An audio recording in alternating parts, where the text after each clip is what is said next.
We've had you on the show. We've had you on panels before. You and I have not talked one-on-one in some time.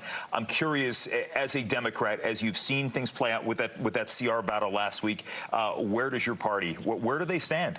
Yeah, I mean, we need a major reckoning, right? I mean, the disease with the Democratic Party is that donors matter more than voters, and that going with the flow and assuming that Trump and Republicans are good faith actors is the right response. That's just not true. And so we need to make sure that we impose some of the things that I talk about in Project 2027, which are tangible steps so we can fight back and ultimately help Congress get taken back by Democrats. Talk about what that is, because you reached out to me a couple of weeks ago and said, hey, I'm coming up with this plan here, and I know Project 2025 is one thing. Yeah. What's 2027 about? Yeah, short term and long term. So in the short term, it asks politicians to actually hold subpoenas and hearings to fight back and reject harmful mandates, and it asks voters to actually attend town halls so you can hold those politicians accountable. And in the long term, it asks the Democratic Party to focus on voter engagement and voter outreach. Generally, 60 to 80% of eligible Democratic voters just don't vote. In local elections, turnout is usually around 20%. In national elections, it's about 40%. And so when a majority of your voters don't actually come out to vote, you need a reckoning.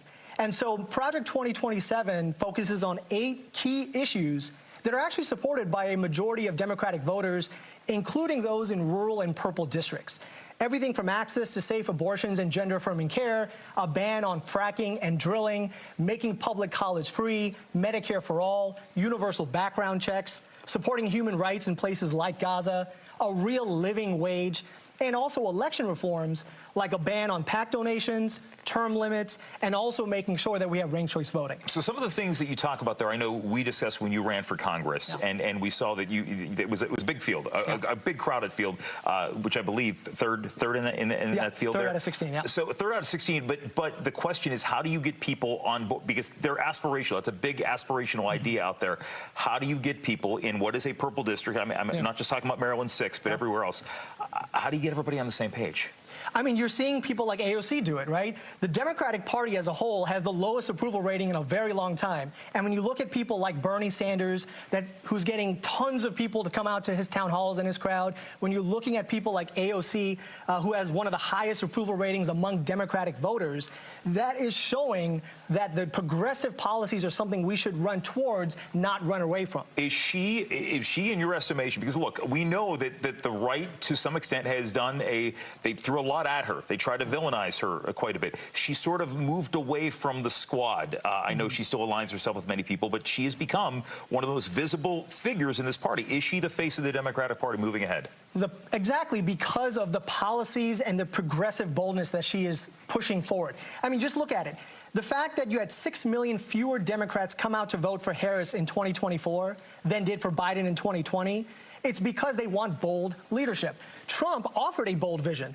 Yes, it was rooted in hate, but it was bold and it was aggressive, and that's what Democrats need to be doing if they're ever going to take back power. Does it concern you when you look at some of the numbers, because you mentioned that polling, it was NBC that said Democratic approval was way down. A lot of that speaks to the party leadership.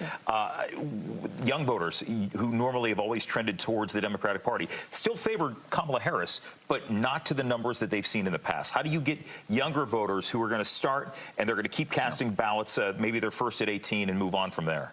Younger voters are older voters. They did not come out to vote in this last presidential election. So the way to get them engaged, the way to get them to town halls, the way to get them to advocate against their Republican leaders in those districts is to focus on those progressive policies and have Democratic leaders own them, champion them, and then sell that message directly in their districts. You know, and when you mentioned Gaza, there was something to be said about the fact that you saw a lot of active protesters, pro-Gaza protesters at Democratic events. We've not seen them turn out a whole lot at pro-Republican events as well. Yeah, absolutely, right? And it's not just Gaza. You look at Ukraine, you look at any of these issues that we're facing, when you have a status quo mindset, or when voters feel like the Democratic Party is just doing more of the same. And then on the other side, you see Republican voters feeling emboldened by a very bold vision. That is the difference. And that's what Project 2027 really talks about and hones in on. Where can people, if they want to get a sense of what you're coming from, where can they find it?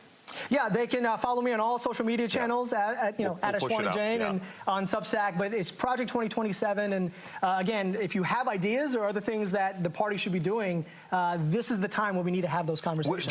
Just I got to go. But what do you see your role as in the future? Do you see yourself with a role in the party's future, or is it a matter of just being a voice? Any and all the above. I've been, when I ran for office, I was championing these same policies, talking about the reforms that the party needs to do.